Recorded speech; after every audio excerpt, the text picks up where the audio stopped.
You're listening to This Week in America with Rick Bratton. Welcome back, everybody. This Week in America, website thisweekinamerica.us. Great to have you with us on the program. As mentioned, Nolen Niu is our guest on the program today. He's the founder of Nolen Niu, Inc., a world-renowned furniture and industrial design company. He's been a key designer for clients such as Esquire, Google, Guess, Bellagio, Marriott, and many more. His work has been featured in every notable design publication, from Dwell to Surface to Zinc to New York Times, even Maxim and Esquire magazines. His collection is completely manufactured in Southern California, continues to support suppliers across the United States. Aside from running his own design business, he also starred opposite Common as a judge on Spike TV's Furniture Design Competition series, the first one on television, called Framework, which just wrapped up its first season earlier this year, and recently was featured in Chrysler's latest Drive Proud campaign, featuring America's top young entrepreneurs. With us on This Week in America, Nolen Niu. Nolen, it's a pleasure to have you on the program. Thank you for joining us. The pleasure is mine, Rick. Thank you so much. What a fascinating career that you've had, and I understand that this basically started for you, a few summers ago as you were a young man. You were doing a design course in Italy, and suddenly this became like, this is really something, this designing, that I would like to do for the rest of my life. Yeah, it was. I went to a school in Milan. It was called Domus Academy. This was back in 2001, and it was a course that was entirely in Italian, so we had a translator there, and we all had headphones. But actually, it was really a great experience to be fully immersed into a different culture and understand their philosophy behind design.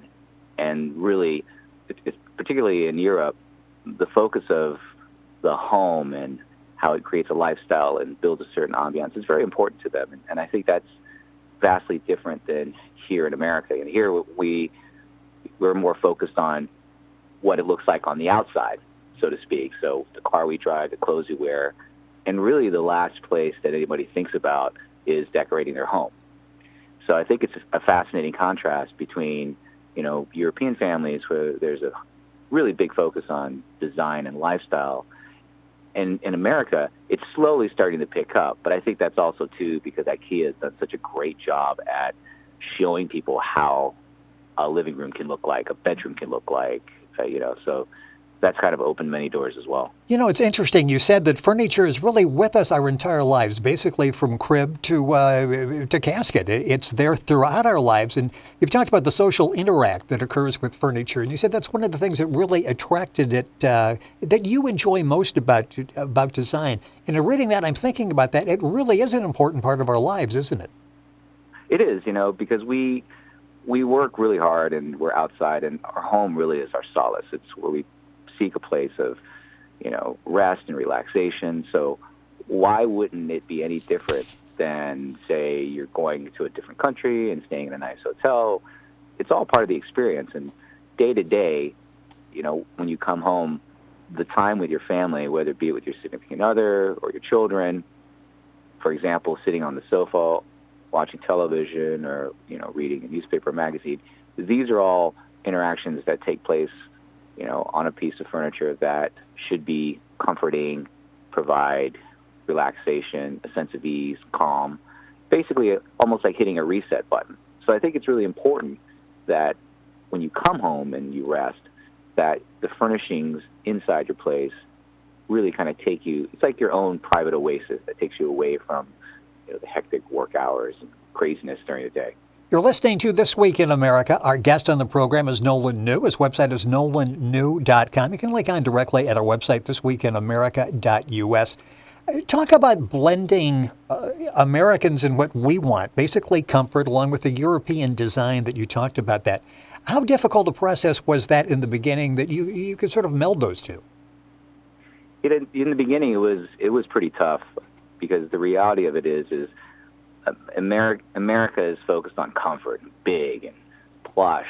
That's why you also see that difference in driving for, say, an American-made vehicle versus a German, right? So German engineering is always a bit more firmer, and you can feel the road and steering response. And American tends to be more luxurious and softer rides and cushy. And it's really the same correlation inside the home. So when we first set out to do for example, the sofas that were cushionless.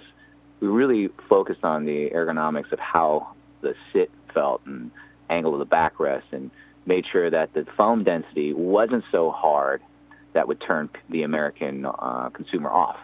And so we've really kind of found a fine line between, this kind of rigid-looking aesthetic, but when you get pleasantly surprised that, wow, there is a level of comfort in here that's, not only supportive, but can enjoy sitting for long periods of time. Well, that's what so many people say. They look and it's like, I really love the look on that, but it looks rigid, and then they sit in it and it's like, this is incredibly comfortable. I mean, you've done a nice job of merging the two. Thank you. Thank you very much. Nolen Niu, our guest on the program, website nolenniu.com. You can see all the various designs there, and we'll talk about that in manufacturing here in the U.S. You come back, you go to school here, you come out, you're working with graphics, corporate branding. 2005, you decided, I'm going to open my own business. That was the start of the Nolen Niu brand, Nolen Niu Inc. Talk about that. And I understand it was basically, if you can't get manufacturers to believe in what you wanted to do, you believed in it yourself, you were going to start your own business. It's interesting. The furniture design world is heavily driven. It's based on royalties. So lots of furniture designers meet with manufacturers and try and sell their concepts and ideas, essentially for a percentage of the sales, and that's that's typical in terms of the path of a furniture designer. Over the years, however, there's a large maker movement where many designers are taking it upon themselves to either self-produce or manufacture the piece and make them, by hand on their own. Right. And during that time, I had such difficulty finding a manufacturer that was either willing to work with me as a designer or simply didn't feel that my aesthetic fit their brand, which is valid in many cases, because as a designer, it's important to fit whatever particular company you plan on working with. You have to kind of meet their consumer needs. So it was that point in time where I said, you know what, I can't seem to find anybody that I can pair up with, so why don't I try it and take a stab at it and go out to Milan. I did there's a show, it's called Salone Satellite, which is in Milan. It's a government-supported program where they do a curated design show. It's about 400-some people around the world that they select. And they provide you with an opportunity to showcase your work. And that's really where I got a chance to see what people's interest level were. Did they like the pieces? Did they not like it? And, thankfully, the response was very positive, and that was pretty much what it took for me to start the brand and get it off its feet. Talk about 2005 when you make that decision, because now you're not just a creator. You're not just a person who is doing designing. You become a businessman. You've got a lot of pressure to put a business plan together. You've got expectations. You've got funding to worry about. Talk about juggling all of that, being the entrepreneur now. When I started, I could definitely say it was very, very long hours. I mean, I think on a good night, I would get 3 hours of sleep. Wow. And that was really because I was never fully on my own, on my feet in the first year. I was still doing work on the side, consulting work. So it was almost having multiple jobs in a sense, because, I was, at that time still, I was doing an apprenticeship at a wood shop. I was also doing some consulting work on websites and graphics. And then in between all that, I still had to get my line and collection off the ground, prepare it for the show in New York. And it was all these variables.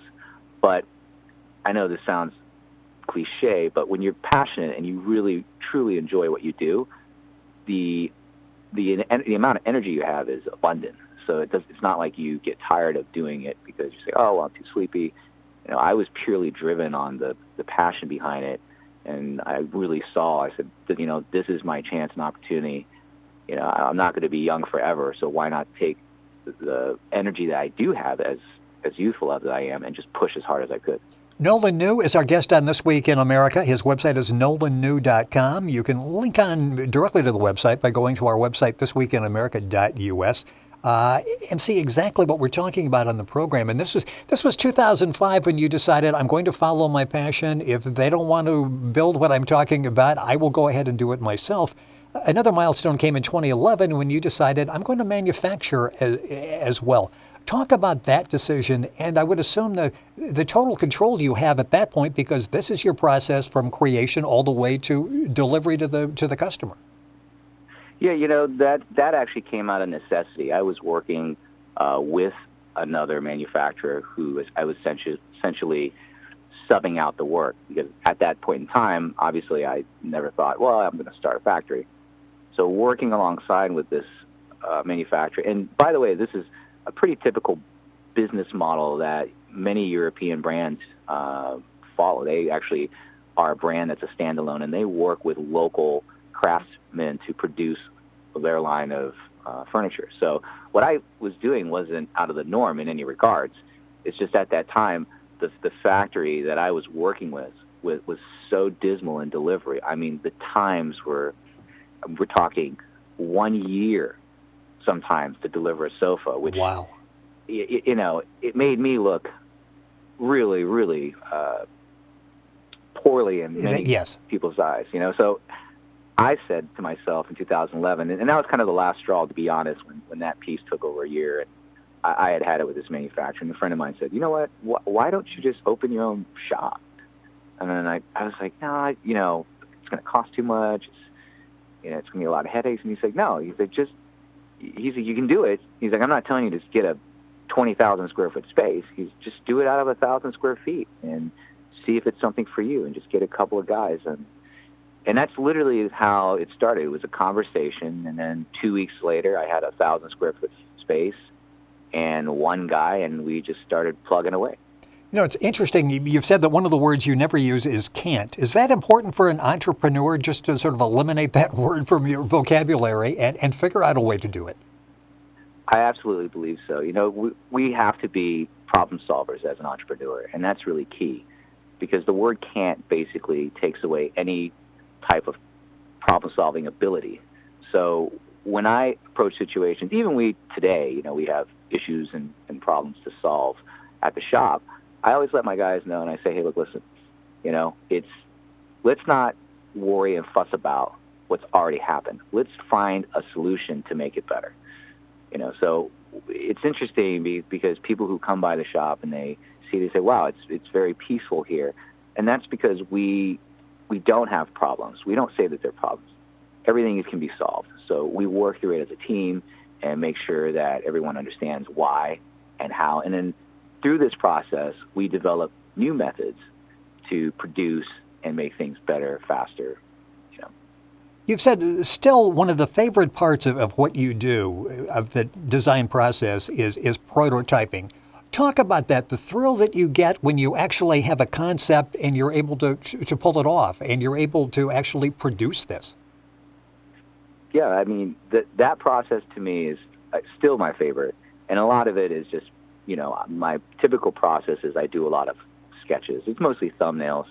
I like to sketch small and see proportions and scales and get my ideas out. Usually it takes me a bit, because it's always, I don't know if this is the case for other designers, but for me, myself, I got to get through the garbage and get all the ideas out. And once I land on a concept that I like, then I move into 3D, and then I start to model it and create renderings of the piece. And from that point, once I have that finalized and I'm happy with what I'm seeing in a 3D model rendering, I then go to the shop and I sit down with my guys and we start to develop, okay, how do we make this piece? Now, we've created, aesthetically what it looks like on the outside, but the tricky part is how do we build the structure within? And I think that, to me, is fascinating, because a lot of the times the furniture that I do produce, it's not typical in what we're doing as far as process is concerned. So we have to be very creative in coming up with solutions to build those particular shapes. And that, for me, the challenge in that is what's exciting. If you go to the website nolenniu.com, that's N-I-U, nolenniu.com, and you can see exactly what we're talking about. But our website, thisweekinamerica.us, and link on there as well. Let's talk a little bit in the few minutes we have left in the program about Framework, the program I mentioned on Spike.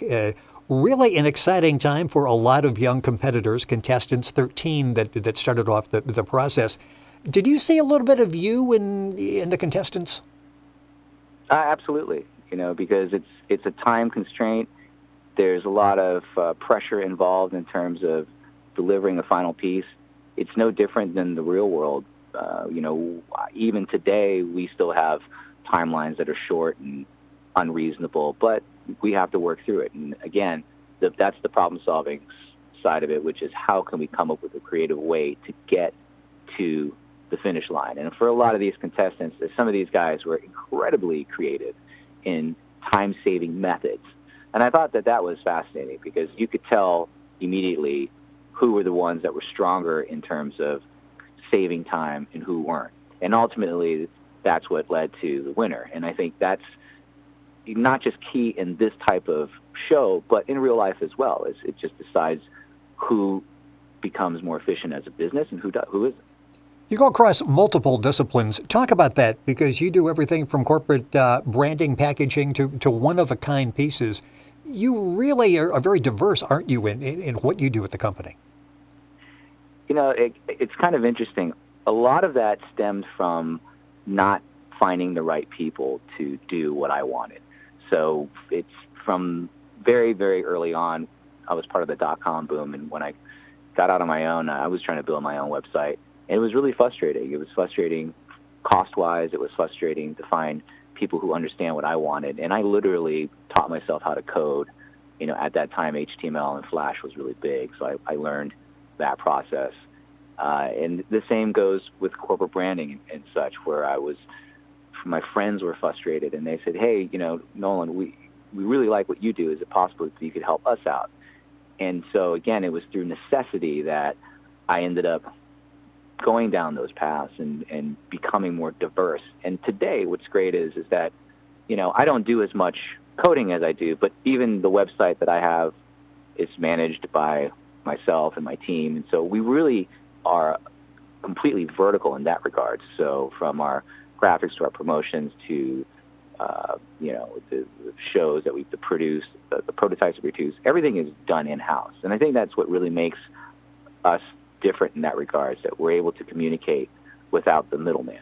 So everything is in one place, and it's really, really worked out well. I would think it would be a dream job to be on your team. One of your rules is there are no rules. What's it like for some young design person, some young person of any type that comes in to work with Nolen Niu, and all of a sudden you've got that freedom to actually follow your creative instincts? I really work. What I want to tell everybody, when that works with me, is I let them say, hey, look, listen, I'm not here to micromanage you. I want you to be the best at what you do. Why don't you show me what you have, and then we'll work together, and we'll come up with an even better idea than if I'm simply the dictator. And I think that comes from the fact that I've worked with people who had that mentality, who was more like a dictator and wanted to micromanage the entire process. And what I found is that there was a certain level of growth that they could only achieve, because you can only micromanage so many people, right? Yes. So it's important to find a team that you can grow with versus you trying to manage 5 people and think, oh, hey, you got to do this and this and this. And also, too, it slows the process down as well. You're listening to This Week in America. Our guest on the program has been Nolen Niu. His website is nolenniu.com. That's N-I-U. You can link on directly by going to our website, thisweekinamerica.us. Nolen, time went by too quickly. It was a pleasure having you on the program. Hopefully we'll be able to get you back at some point. And thank you for joining us on the show. I appreciate it. No, thank you so much for having me, Rick. I appreciate it as well. Thank you. And once again, the website is nolenniu.com. You're listening to This Week in America, website thisweekinamerica.us.